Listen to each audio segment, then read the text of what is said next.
হাই বন্ধু বান্ধৱীসকল, কি খবৰবোৰ? আশা কৰোঁ সকলোৰে যে ভালে। আমাৰ খবৰ বৰ্তমান ভালে। আমি আজি আহি আছোঁ ফুৰিবলৈ বুলি। আমি গোটেইকেইজনী টমটমতে আহি আছোঁ।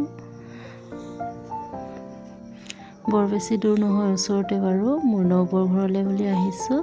ইফালে আমাৰ এমনো একদম পাপৰৰ পেকেট এটা কিনি দিলে, ধুনীয়াকৈ বহি বহি খাই খাই আহি আছে। এফালে আৰু এজনী টিকলি আছে দেই, এইজনী আমাৰ দাদাৰ ছোৱালী হয়। এফালে নবৌ, এফালে মামী। আমি কেইজনীয়ে আহিছোঁ সেয়া নবৌৰ ঘৰত চাহ পানী খাই, আকৌ দাদাৰ বন্ধুজনৰ ঘৰ ওচৰতে আছিলে, তালৈ বুলিও আহিলোঁ। তাতো চাহ পানী খাই আমি যাবলৈ ওলাইছিলোঁ, কিন্তু যোৱা নহ'ল। আহিছিলোঁ দিনতীয়াকৈ, কিন্তু থাকিব লগা হ'ল।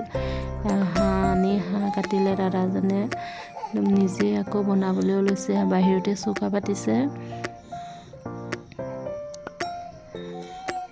মাংস মাছ যিকোনো কিবা এটা বনালে চৌকাত বনালেহে সোৱাদ লাগে, নহয় জানো? সিহঁতৰ পাকঘৰত চৌকা নাই, গেছতে বনাই খায়।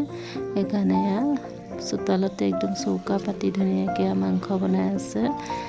দুইজনে লাগি ভাগি বনাই আছে, আমিও ওচৰতে বহি আছোঁ।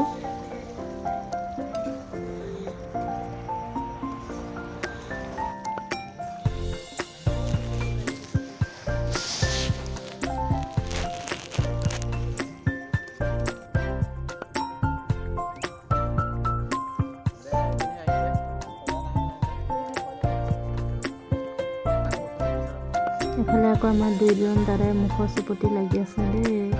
আমাক ৰখোৱাৰ কাৰণে মোৰ ঘৰৰ দাদাই গালি পাৰি আছে মানে। পিছদিনাখন আমাৰ দৃশ্য চাওকচোন। যাওঁতে আমি টমটমতে গ'লোঁ, আহোঁতে মানে চাওকচোন, টমটমৰ কাৰণে ইমান টাইম ৰখি আমি টমটম এখনো নাপালোঁ। চাওক, সকলোৱে টোপোলা টোপলি লৈ খোজকাঢ়ি আহি থাকিব লগা হৈছে। যেতিয়া দৰকাৰ হয় গাড়ী এখনো নাপাওঁ। আমি গোটেইখিনি খোজকাঢ়ি আহিলোঁ। ভিডিঅ'টো ইমানতে সামৰণি মাৰিলোঁ দেই। ভিডিঅ'টো ভাল লাগিলে চেনেলটো ছাবস্ক্ৰাইব কৰি দিব। আজিলৈ বাই।